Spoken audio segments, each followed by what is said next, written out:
Hi, welcome back. Today we're going to start chapter 10. Really, chapter 10 is an extension of chapter 9, where we did the energy and kinetic energy and work. So, what is chapter 10? It introduces what we say interactions and potential energy. So, we just have a different look.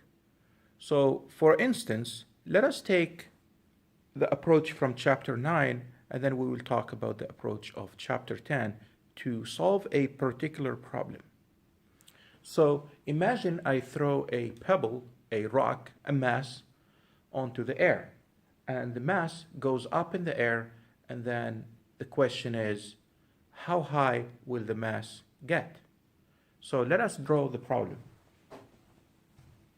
So here is a mass M,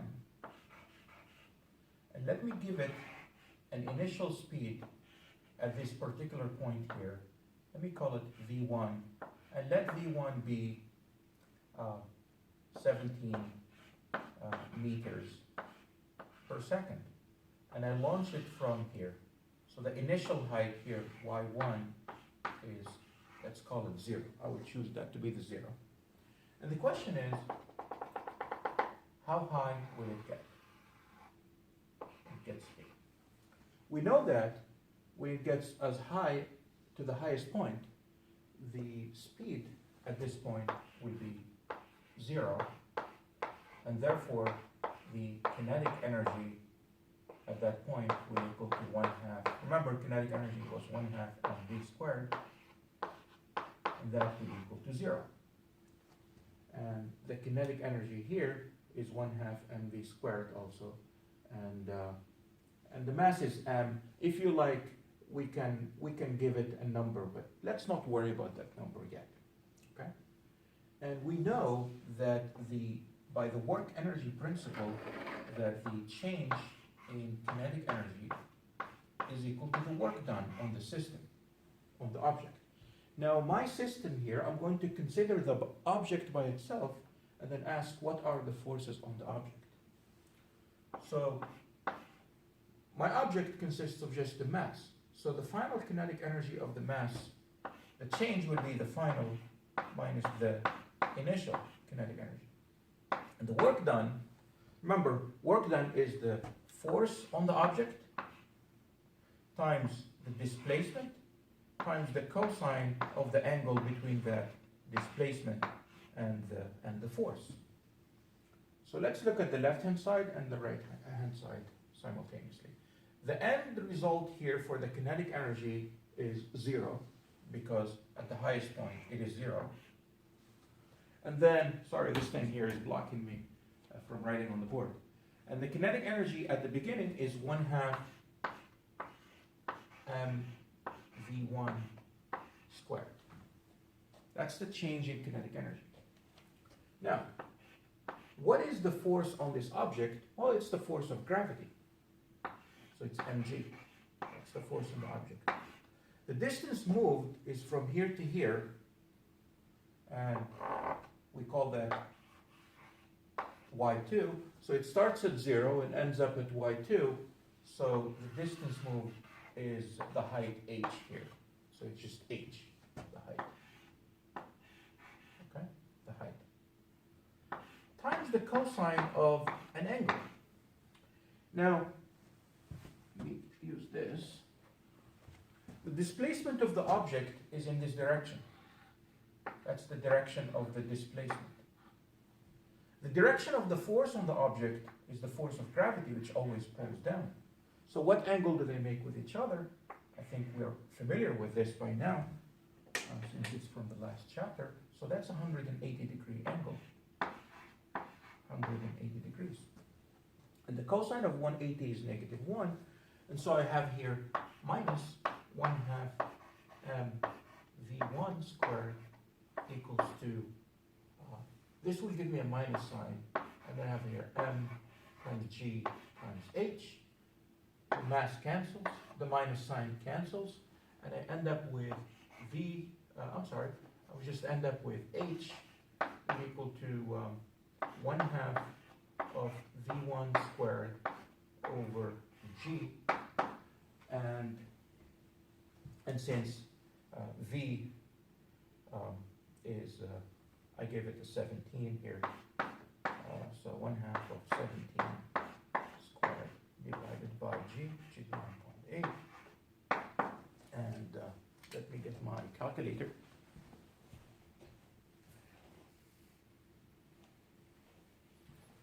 Calculator here, so I have 17 to the power 2 divided by 2 and then divided by 9.8 and I get 14.7, approximately 14.7 meters. So that's how high it will go. All right. So now I'm going to do it differently. So the approach of chapter 10 says, let's consider a different system. And that different system will be, in this case, who is pulling on the object? Well, it is the Earth. So if my system includes the Earth and the object together, then there is no external force on the system because my system consists of the entire thing, the mass and then the Earth. Of course, there are planets pulling on the Earth and so on, and then there is air resistance. But let's suppose we're in an ideal system where there is the mass and then there is the Earth. So in that case, the change in kinetic energy of the system will be the work done as usual. It's equal to the work done on the system, and it looks like if there are no forces on the system, then the change in kinetic energy of the system should be 0 because there are no external forces on the system. But this would be incorrect because the object will definitely have a change in kinetic energy, and so your choice of the system does not change the fact that the object will speed up or slow down. And the key to this is the fact that, remember, when we used the work energy theorem, we said that delta U plus delta K was the work done on the object, and the work done on the object was F dot dr from the initial point to the final point. So what we're going to say in this case is that there is, since I'm considering my system to consist of the mass plus the Earth, and they're interacting with each other, and that interaction is an internal interaction, and there is a potential energy associated with that interaction. And so delta K, the change in kinetic energy, plus the change of the potential energy associated with the interaction force, that equals to 0. In here, when I considered my object by itself, just this mass, well, it's not, there is no potential energy internally for the mass itself, if it's a point mass. But if it's interacting with the Earth, there will be an interaction here.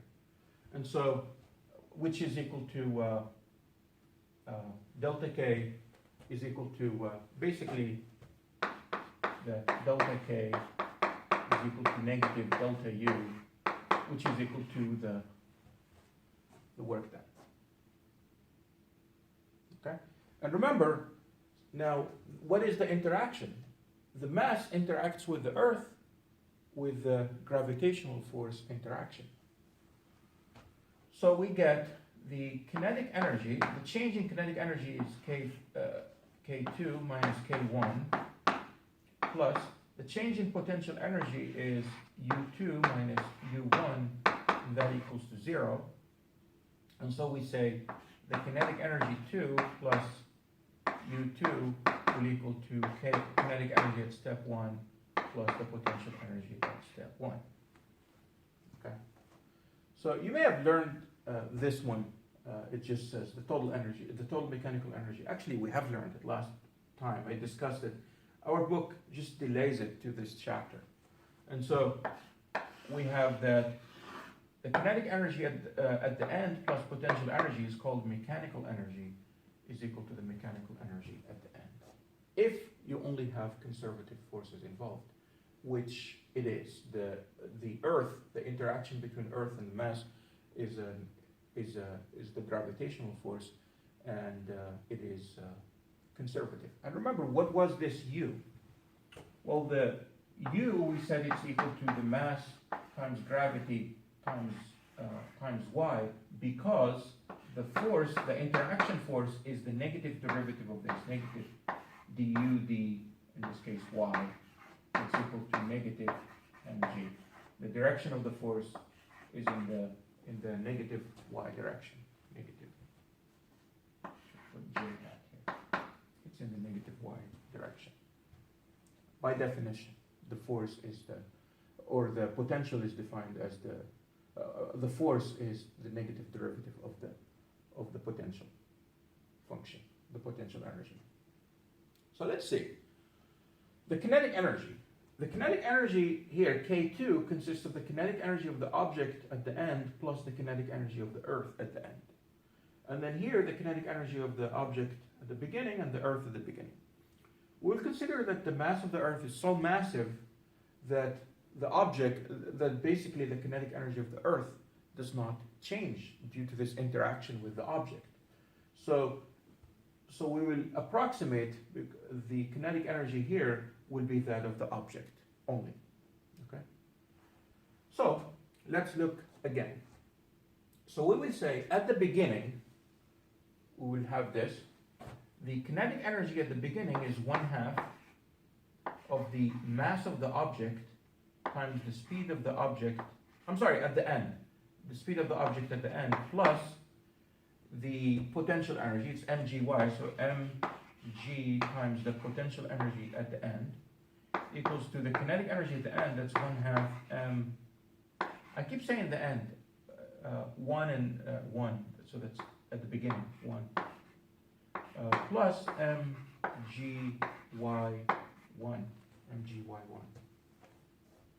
Okay? I will move this, first of all, the potential energy at the kinetic energy at the end, at the highest point, is 0. So this is 0. The potential energy at the beginning, at the bottom here, y is equal to 0. So I can choose that to be, I could choose my reference point to be anywhere. I chose this to be 0. So this part here will be 0. And then I want to solve this. So mg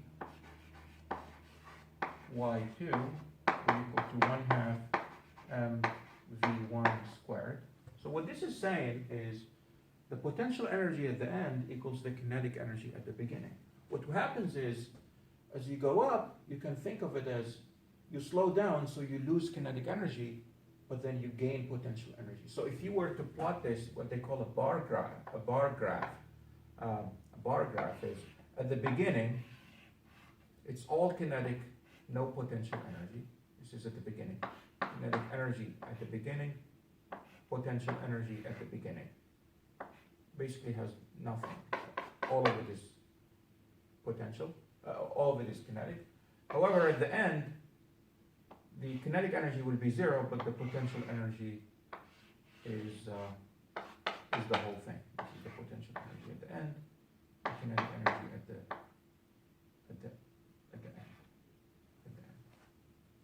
And somewhere halfway, you can have them to have 50-50. So anyways, you get this. And so y2 will equal to 1/2 v1 squared over g, and it's identical to this, 1/2 v1 over g squared, and you get 14.7. So let me summarize. In the beginning, I considered my system to consist of just 1 point mass.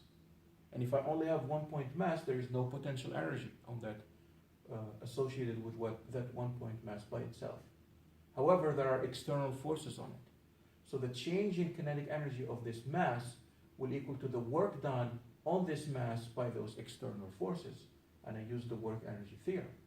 However, if I consider my system to consist of this mass plus the Earth, then my system has kinetic energy plus a potential energy associated with it, and then there are no external forces on my system, and therefore the work done on my system by external forces will equal to zero. So I say the change in kinetic energy of my system plus the change in potential energy of my system will equal to the work done on my system, but the work done on my system is equal to zero because there are no external forces to it, and so I get this. So it's really delta K is equal to negative delta U, which is W, and W would be the work done if I chose only the point mass. Okay. It may look silly that we're doing it this way, but it's actually very, very helpful. Okay. So let's continue. Okay, I would like to talk about another example here. It says you have a 5 kilogram watermelon, and it's dropped from a height. I forgot the word dropped. It's dropped from a height of 11 meters above the ground. The watermelon falls into a 3-meter deep hole. How fast is the watermelon going when it hits the bottom?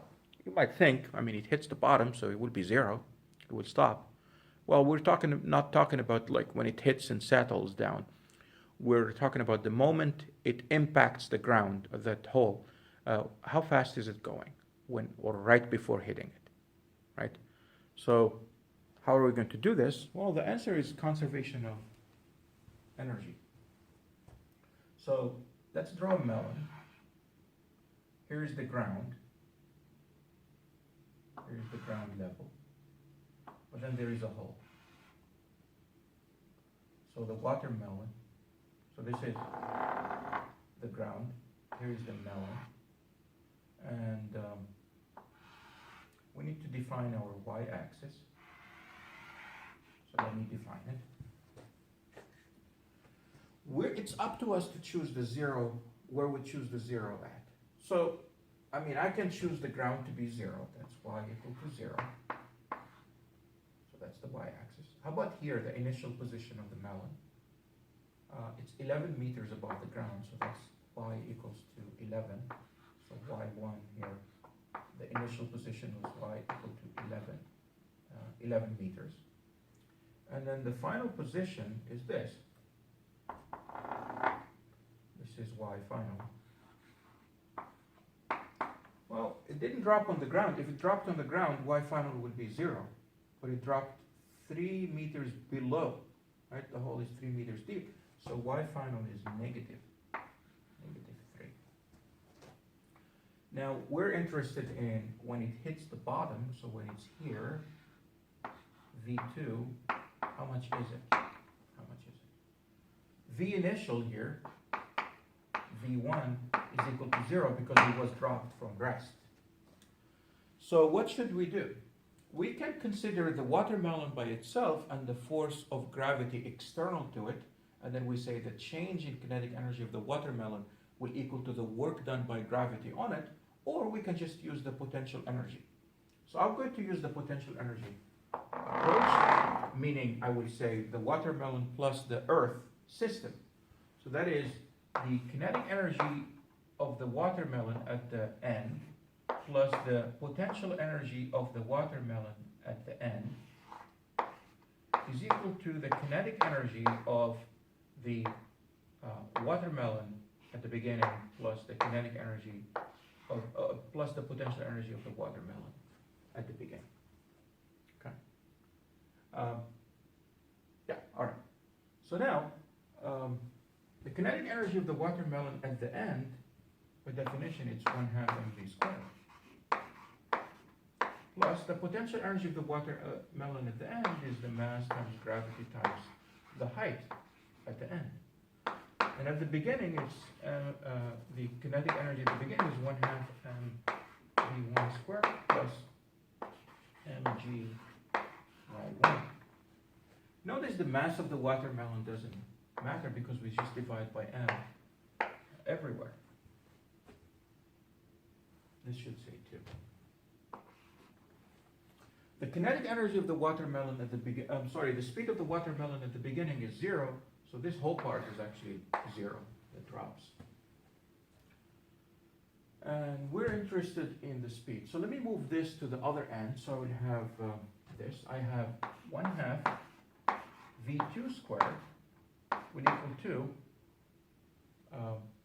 we move this to the other end, so you get g y1 minus g y2, which is equal to g y1 minus y2.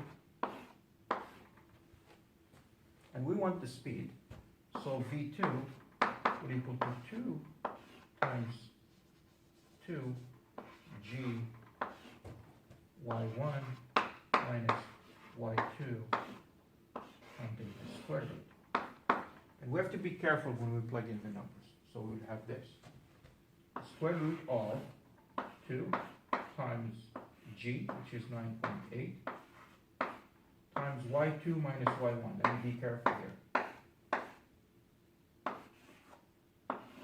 Okay? Always be careful. y2 minus y1. Or y1 minus y2, I'm sorry. y1 minus y2. y1 is 11. y2 is negative 3. So don't forget that, because you have minus minus, that becomes a plus. And so you will have 2 times 9.8 times 14, and you take the square root of that, and so you get v2 would equal to, well, we have to calculate it. Let me see. So it will be 2 times 9.8 times 14. And then we have to square root that, and I get 16.6 approximately. I get 16.6 meters per second. If we were to draw the energy diagram, we would have, here's the total energy at the beginning, right? The total energy at the beginning, the total mechanical energy at the beginning. And the total mechanical energy at the end, they are equal to each other because we only have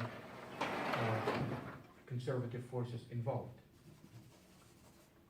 Let me just do this.